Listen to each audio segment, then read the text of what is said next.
Hi, welcome to Winchester News Online. A 5-day strike brings cancellations and delays to rail passengers.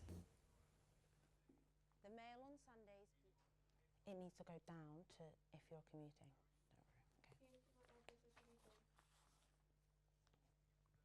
To all the students that graduated last week. If you're commuting this week, you might want to leave earlier than usual. Today, South Western Railway guards have begun a 5-day strike. Harry Acton has the latest. Whether you're travelling to London or down to the coast, you'll more than likely be travelling on a South Western Railway service. However, starting today, you'll notice a reduction in service due to strike action. This is how you will be affected. There will be at least one fast service an hour to Bournemouth and London Waterloo. Cross-country trains are not affected. The network as a whole will see a significant reduction in capacity, with roughly 2/3 of services running. Some lines won't be running at all. But why are the strikes going ahead? The basis of the dispute is that the previous franchise holders had a guarantee for the role of the guards on the trains. When this company took over, they refused to honour that guarantee. Yeah. So now we have a situation whereby they want to run trains without guards on the train. So we're in a position whereby we don't want to lose the role of the guard along with the public opinion. So they are now asking the government to pay for all the losses because of the strike action. So the taxpayer is going to be asked to foot the bill for the strike action, which if they'd have given an agreement to, there would have been no strike action. Now, the strikes are running from today, Tuesday, until midnight on Saturday. So during this time you will see a disruption to service. Now, these strikes only affect South Western Railway, not Cross Country, who also operate trains from this station. South Western Railway have said they are committed to sitting down with the RMT and sorting this out, and that these strikes are targeting families during half-term and commuters. So over the next few days, just make sure you check journey planners or look at South Western Railway's website. Harry Acton, Winchester News Online. Almost 750,000 protesters took to the streets of London last weekend to seek a referendum on the final Brexit deal. James Johnston has more. During the March for a People's Vote, where it's expected that more than 100,000 people will demand a second referendum on Brexit. The government doesn't have a mandate to gamble with our future.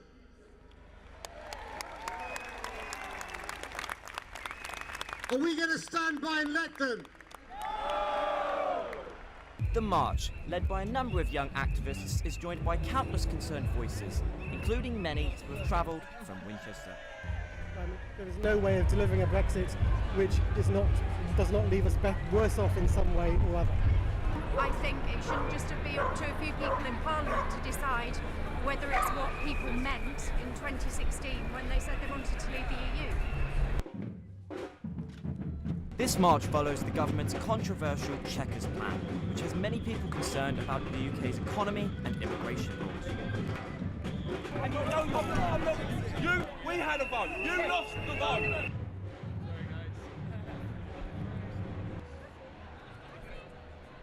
I'm here today to oppose these crybaby Remainers. We had a vote and it's just trying to be overturned by the losing side of the argument. Lies were told, promises made. And we are fighting for all our future's sake. We will not walk away. It's time we took back control. Organisers claim more than 700,000 marched through London last Saturday. And the talks closed off with the message of sign those petitions and contact your members of Parliament to have your voice heard with regards to the referendum.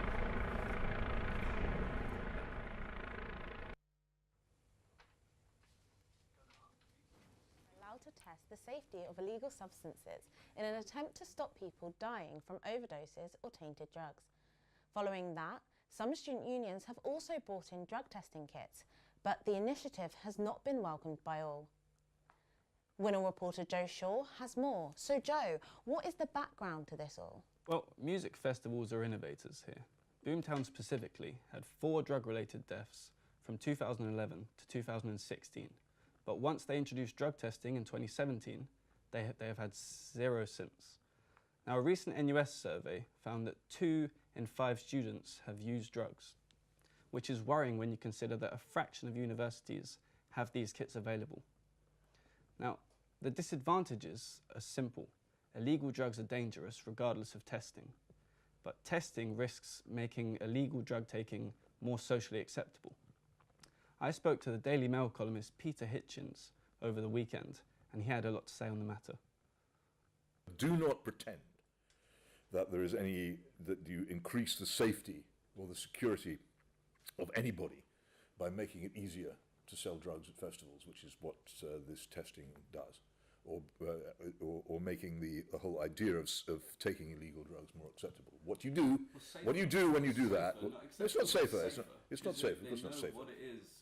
And it's always dangerous. It's a poison. It's always dangerous. There is no safe way of taking mind-altering drugs. Some strong feelings there, Joe. So what has been the response from universities? Well, there have been 2 approaches to the issue.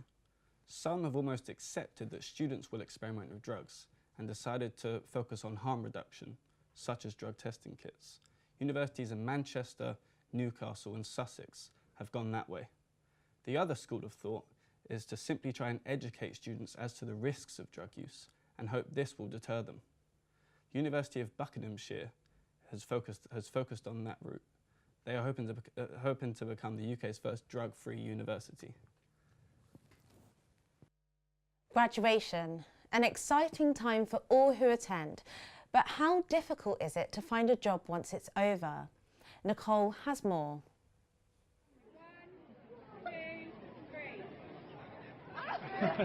Graduation is a very exciting time for students, but what some of them fear is knowing what to do next.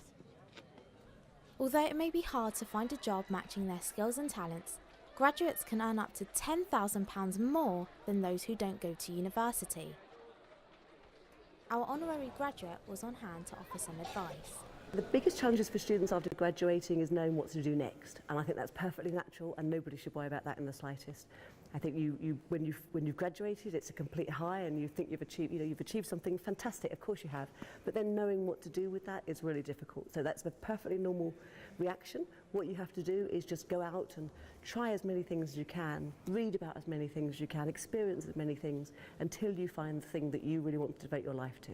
The university has also set up a dedicated service for recent graduates to help them find their first job. Nicole Moore, Winchester News Online. Now, do you know how much of the fruit and veg you eat is sourced locally?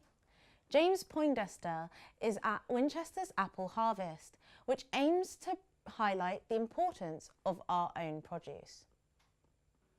Last weekend, Winchester City Mill held the annual Apple Harvest Festival, showcasing up to 16 different types of apples, locally grown in Hampshire.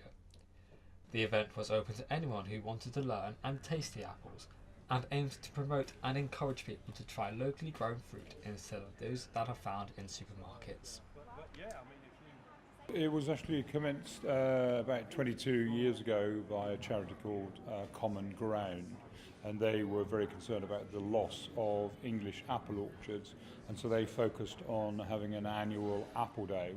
Sparshall College, where I come from, we've had orchards. The main orchards were laid out in 1963.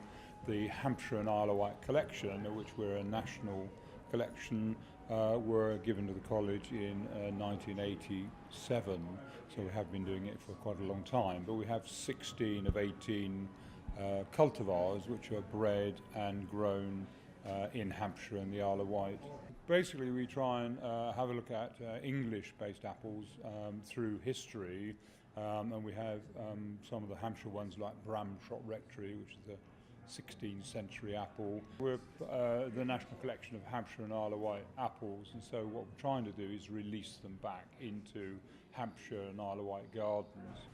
If you want to get involved, why don't you buy a locally grown apple? James Poindexter, Winchester News Online.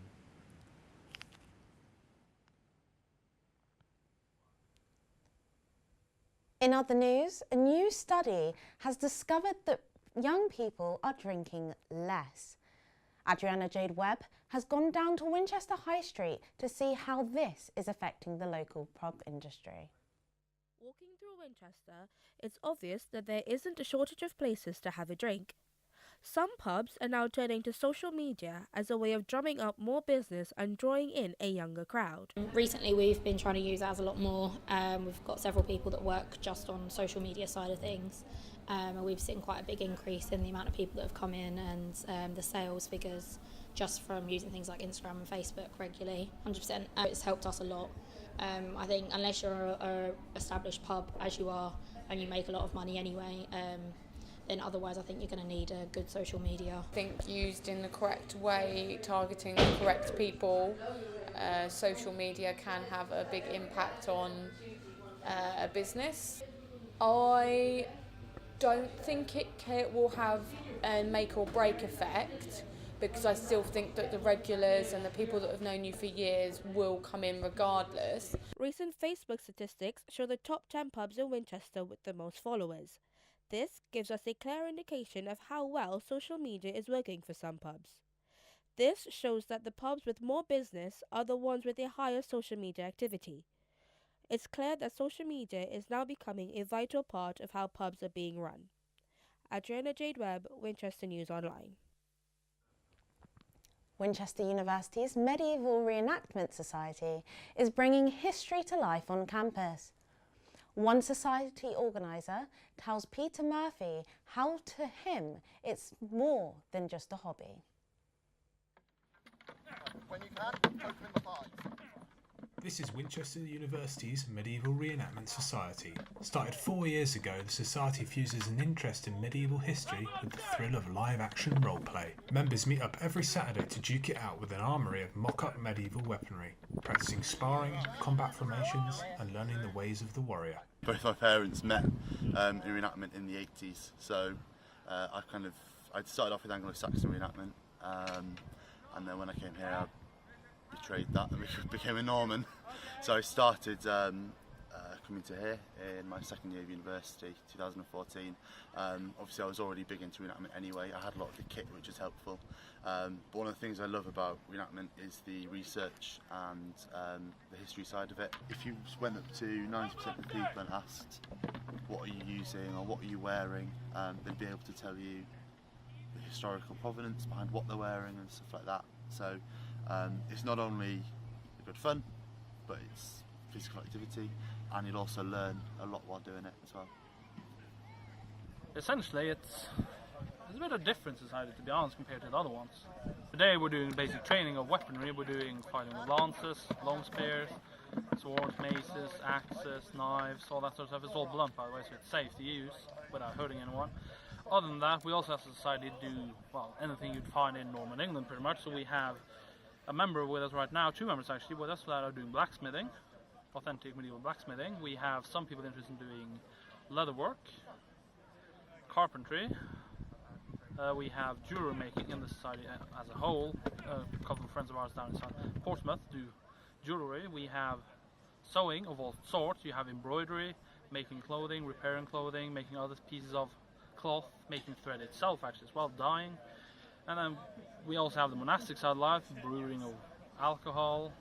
You have the monk side of life, being the archbishop, doing archbishop-related duties. So essentially within this society, so it's anything in 12th century England you can imagine doing.